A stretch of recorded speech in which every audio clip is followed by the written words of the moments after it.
Welcome to Wake Up Notes. Have you ever felt like the rug's been pulled out from under you? Like things at work or just in life change in a flash and you're left feeling totally stuck? Well, there's a tiny little book called Who Moved My Cheese that has a really powerful way of looking at that exact feeling. It's a super quick read, but honestly, its lessons can stick with you for a lifetime. So today, we're going to dive into this simple story and unpack its surprisingly deep truths about dealing with change. The entire story really boils down to this one question. It's the one I want you to keep in the back of your mind as we go through this. Who moved your cheese? And yeah, it's a metaphor, of course. It stands for all those big and small changes that life inevitably throws our way. So, to really get the story, you got to know the lingo. There are two core metaphors. First, you have the cheese. Now, this isn't just a block of cheddar. Your cheese is whatever you want out of life. It could be a great job, a happy family, financial security, good health, you name it. And the maize? Well, that's where you look for it. It's your company, your community, your industry, the whole path you're on. All right, so let's meet our cast. The whole story follows four little characters running around this maze. And what's cool is that each one basically represents a different part of us.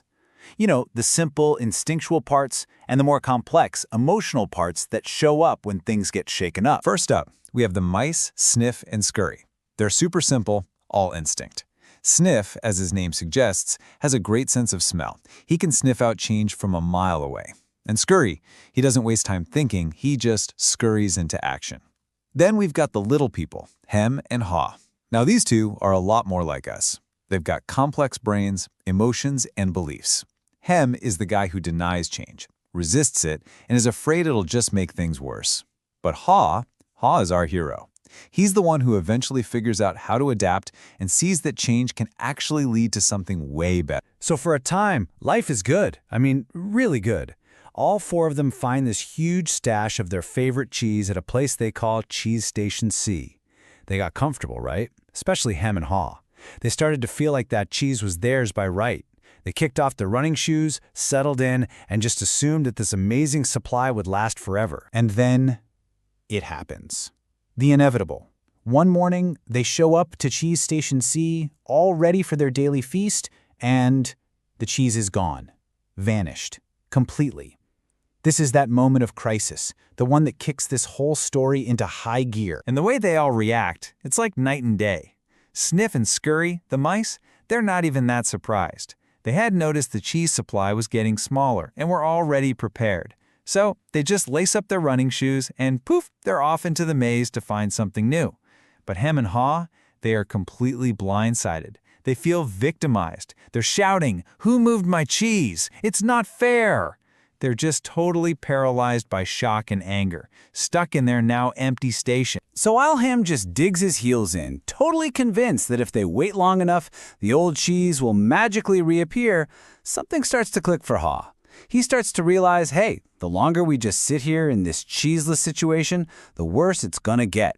He knew he had to do something. He had to go back into the maze. As he's getting ready to leave, Haw writes this message on the wall. It's as much for himself as it is for his friend Hem. And it's a pretty stark warning, right? If you don't change, you can become extinct. It's this brutal but honest realization that just clinging to a reality that's already gone, well, that's a recipe for disaster. But even knowing that, Haws is terrified. I mean, who wouldn't be? The maze is big and unknown. So he asks himself this incredible, pivotal question. And this is the key that unlocks his paralysis. It helps him realize that his own fear is the biggest thing holding him back. And it gives him just enough courage to take those first few steps. And look, the journey isn't a walk in the park. At first, it's scary. Haw is weak. He's hungry. He gets lost. But pretty soon, he realizes something huge. Just being out there, in the maze, actively searching for new cheese, it felt so much better than sitting back at Station C feeling helpless. He was taking control back, and that feeling alone was incredibly empowering. And then he has another breakthrough. He realizes that the fear he had built up in his head, all the terrible things he imagined lurking in the maze, it was way, way worse than the actual reality. The second he pushed past that mental barrier of fear, he felt free. The journey suddenly felt less like a scary chore and more like an actual adventure. Hall also taps into this new kind of superpower: visualization. He starts to create this really vivid picture in his mind of finding new cheese.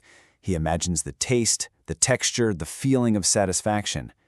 And that mental image, that hope, it becomes like a magnet, pulling him forward and giving him strength when he needed it most. And finally, all that effort pays off.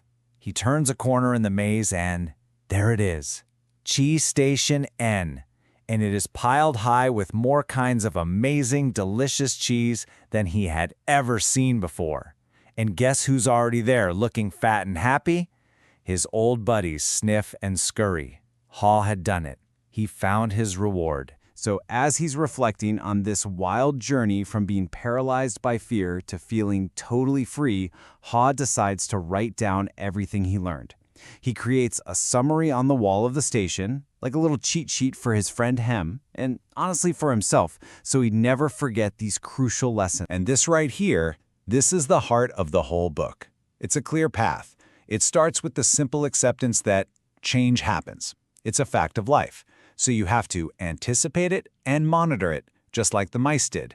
Then when it does happen, you got to adapt to change quickly. The faster you let go of the old cheese, the faster you can find new cheese. And finally, you have to truly let go and move on, and learn to savor the adventure itself. And of course, enjoy the taste of that new cheese. Okay, so let's bring it all back to you. This simple story is an amazing tool for checking in with yourself. What is the cheese you're chasing in your own life? Your career? What's the maze you're navigating every day? And here's the big one. Which character are you right now? Are you a Sniff, a Scurry, a Hem, or a Haw? And the book leaves us with this final, really important question. It's a challenge for all of us. What do we need to let go of? What old beliefs, old jobs, or old habits are no longer serving us? What's the old cheese that we need to release so we can find the courage to get back out into the maze and discover our new cheese? Because ultimately, that's what it's all about.